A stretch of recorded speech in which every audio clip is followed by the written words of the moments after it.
dope as fuck. Nope. We just finished seeing that shit. I don't even know where to begin. It's probably the first movie I've seen in a while that's made me feel like, what the fuck? What the fuck did I just watch? But in a good way. You know what I'm saying? It wasn't a fucking waste of time like a certain movie we're not going to mention that Sir Anthony unfortunately can agree with. The movie that shall not be named. Anyway, Multiverse of Madness. Anyway, Nope. Holy shit. Okay, Jordan Peele's new weird fucking dude. He's weird, man. Like, he is an odd character. He's a strange being. Like, Get Out by itself had me like on some what the fuck shit, and then Us came out, and I got obsessed with the whole like evil clone thing. This review in itself is gonna be a spoiler. So if you haven't seen Nope, get out of here. Get fuck out of here. Where do we start? So I don't know. What did we like about? I was telling him that I thought it was visually dope. I thought it was visually gripping, edge of my seat majority. It was very visually intriguing. I thought it actually kind of gave me fucking Cowboys and Aliens vibes. I don't know if you've seen that. I haven't seen that, but I know it's definitely a good watch. I've heard it's good. But yeah, it's got the whole Western sci-fi vibe to it that I really like. What would you put this near Arrival? Because I know that's one of our favorite like alien contact movies. Watch Arrival.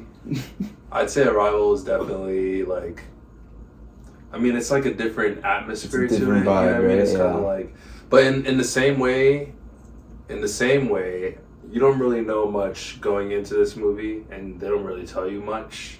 So if you're looking for like in-depth analysis on like everything about what you see in the movie, which is this is a spoiler review, right? Yeah. Like, okay. Yeah. So we've already warned them. If they're still here, that's their fault. Yeah. If you're still here, well, there's a giant. Oh, by the way, the quality looks like this because I'm filming from my new phone. I'm not on my camera right now, so yeah. New setup. Go ahead. Essentially, you go into this movie thinking it's gonna be aliens in your general, understanding of them, and it's really more of Alaskan bullworm vibes. Yeah, okay, so first of all, again, spoilers, so back the fuck up if you don't want it. The alien itself, like, it's not a UFO, it's not a ship. It's not like a mechanical, advanced technology kind of like alien movie. Like, it's like the thing that's fucking with them throughout the whole movie that looks like a saucer, looks like a ship, is actually some fucking alien entity. Alien stingray thing, as he best described it. It is saucer shaped. Yeah. But with a giant mouth on the bottom end. Yeah. And there were kind of like super high key subs in this movie that I want to kind of touch on in this review, but like 1000%. There's not a lot of things that I can say that majority of you might understand unless you're on that level of subs. But basically this movie kind of talked about some stuff that has happened in real life. The number one thing being the CIA documents. I thought that was crazy that they brought that up, but yeah, that's a real life thing that CIA released.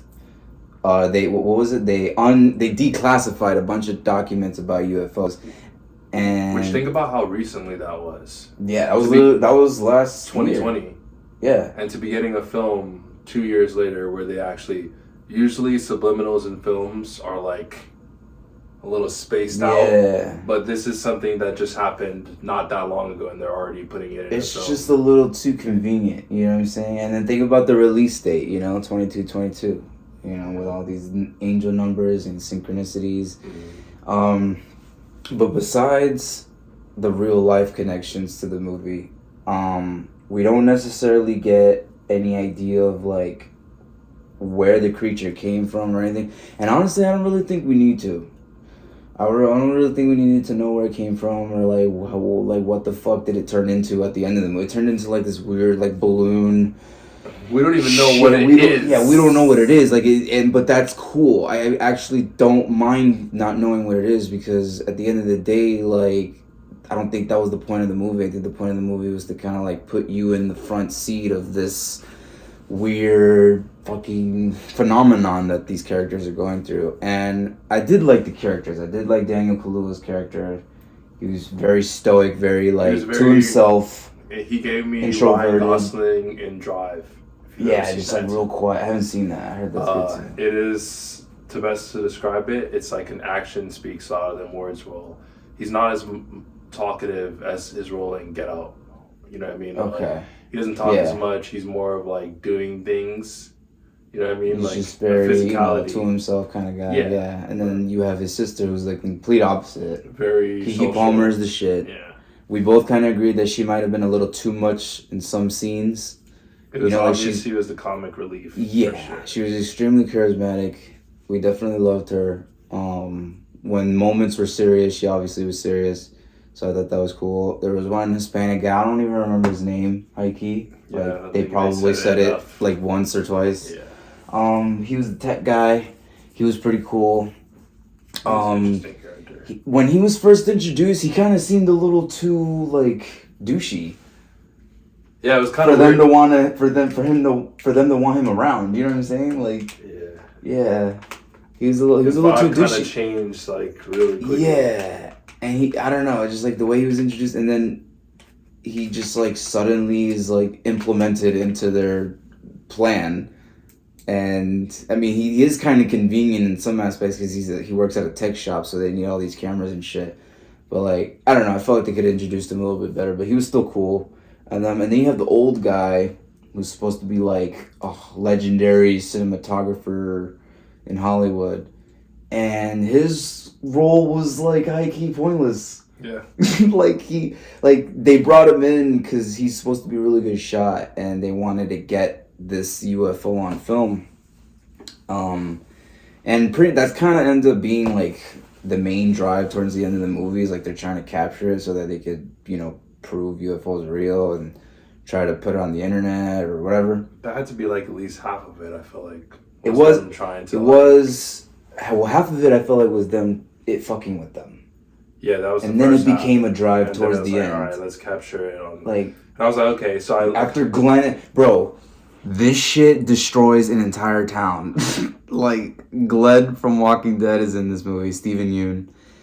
And what would you say he is? He's like the head honcho of this like weird little. He runs this like Midwestern town looking thing. It's more of like a attraction kind of thing than like an actual town.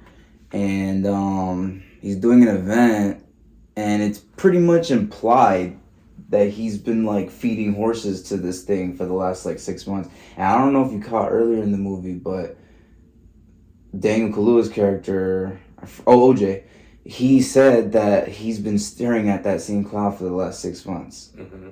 You know what I'm saying? So then when Glenn brought it up that he's been doing that for the last 6 months, I was like, okay, so this thing's been around for the last 6 months for sure. So yeah, it was heavily implied that Glenn's character, I forgot his name, but Steven Yeun's character basically has been feeding this thing, and I don't know why it decided to switch up and show up earlier, because when it popped up earlier than when he told the crowd it was supposed to pop up, he kind of started freaking out, and so then he let loose the horse, which was their horse, Lucky, and the horse didn't move, and then I guess that's when the creature decided to just like destroy everyone. Now there was a weird little subplot where Steven Yeun's character, when he was little, we used to work with a monkey, and the monkey went crazy and fucking killed everyone on set except for him. And then they shot it, and then like literally the next thing we see is the alien coming up and eating everyone in the town or whatever. And so from what I kind of gathered from that was just the fact that, like, at some point in the movie they talked about the incident with the monkey, and they said that sometimes animals just kind of like lose their shit. And then later on in the movie, they determined that this thing that's fucking with them isn't a ship. It's an actual creature that's flying around eating people. So I don't know. I guess since it's been doing this for the last 6 months, like it just is like, fuck y'all. I don't know. The monkey thing was a little weird. It kind of like... Considering it was the first scene. It was literally how the movie starts. It's like in the background. and then you just see a bloody monkey. It's obvious to me that Jordan Peele wanted us to see this. Think deep about it. He wanted us to keep Connect this in it our somehow. mind. You know what I mean? So that's why I feel like, you know, we don't.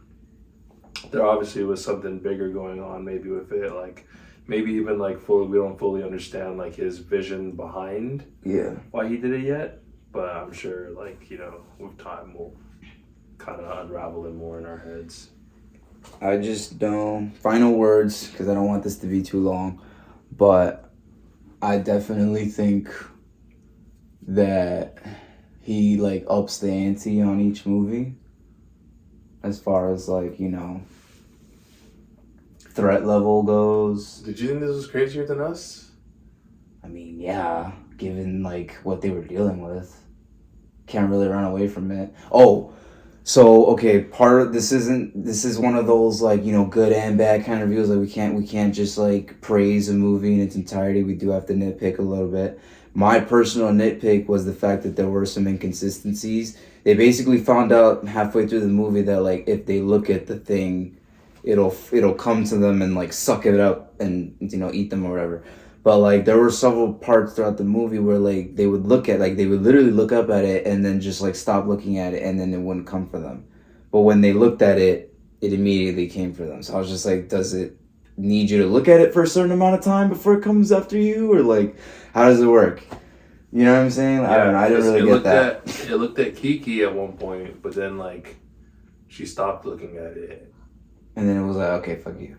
Yeah. But then like in the scene where it's like above him in the truck and he like goes to open the door, he literally is like, and he just goes inside like, nope. Yeah. But that whole time he was looking at the shit could have sucked him right up. Yeah. You know what I'm saying? They could have gone, I feel like, a little more that. One thing I did want to talk about though was that even with it not actually being a UFO/UAP, they still made it have similarities and started making me think that they're pretty much like subliminally telling us that this is UFO phenomenon itself, Right. Because it affects technology. Mm-hmm. UFOs affect technology. That's why nobody's ever to get a good fucking picture of the thing.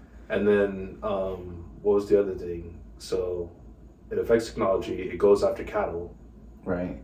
Which that's what people. Even though they only had horses on their ranch, yeah, it's still animal, you know. Yeah.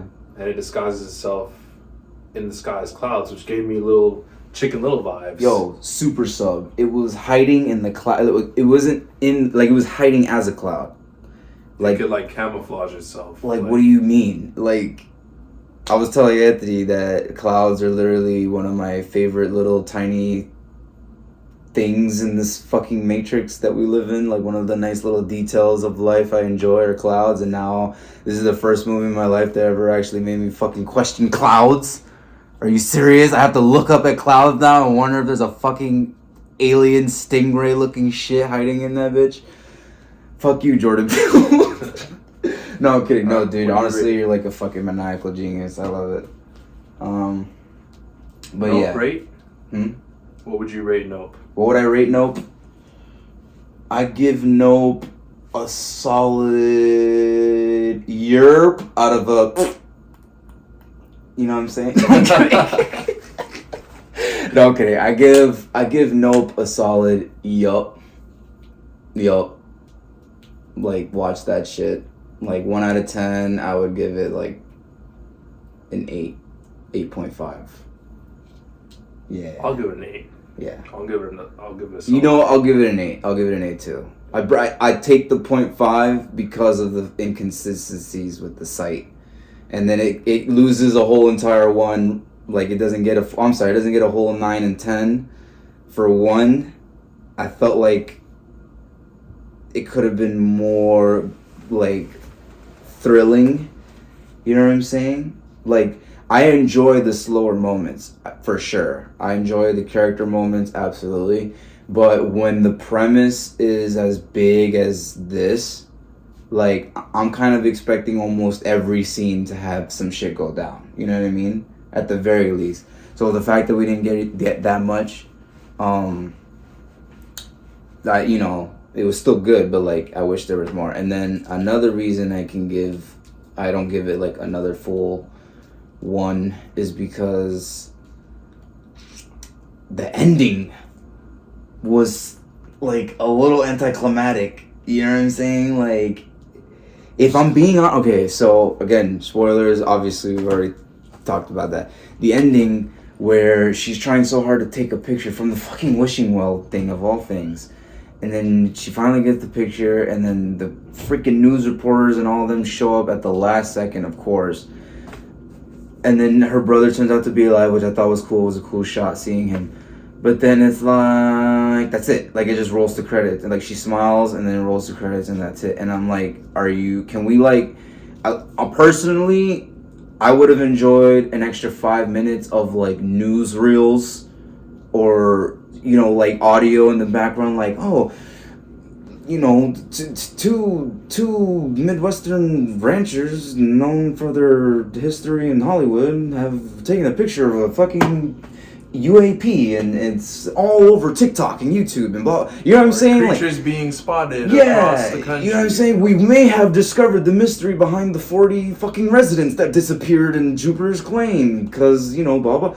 I don't know anything like that, but just the fact that it just ended like that, I was like, And then, if I'm being honest, a whole totally different ending for me would have been high-key, like, them maybe both of them didn't have to die, but one of them does end up dying, but their death was them sacrificing themselves in front of everybody.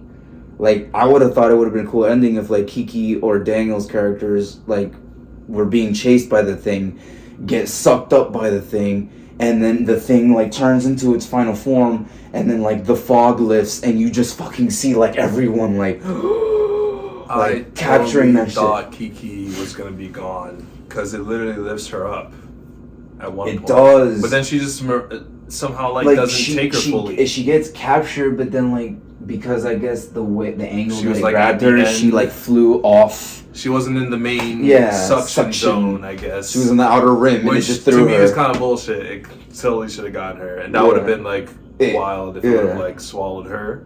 Also, I kind of was hoping maybe we saw, like, I don't know, the inside of actually what's going on in there. Yeah. You know what I mean? Like, is it just a stomach? Like, right. Is there something more to it?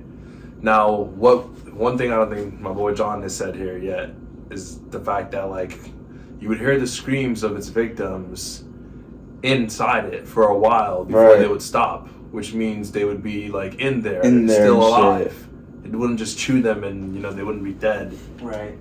They would be like inside somehow. So was Glenn still all up in there before they got his ass? Probably. You know what I'm saying? Like, I don't know, man. He definitely. At first, I was wondering. I thought they were gonna make his thing where it's like we find out that he actually didn't get taken like everyone else. Yeah. And that he was a part of letting everyone get taken. But then when I realized, I thought his character was fucked. When we realized though that it was looking like it takes anyone who looks at it, he was looking like right directly at it. Up it like, as it was taking people around him. But like that's something else too. It's like that's kind of like a fucked up villain, monster creature thing to have in a movie, whereas like you can't look at it, but it's so visually fucking spectacle.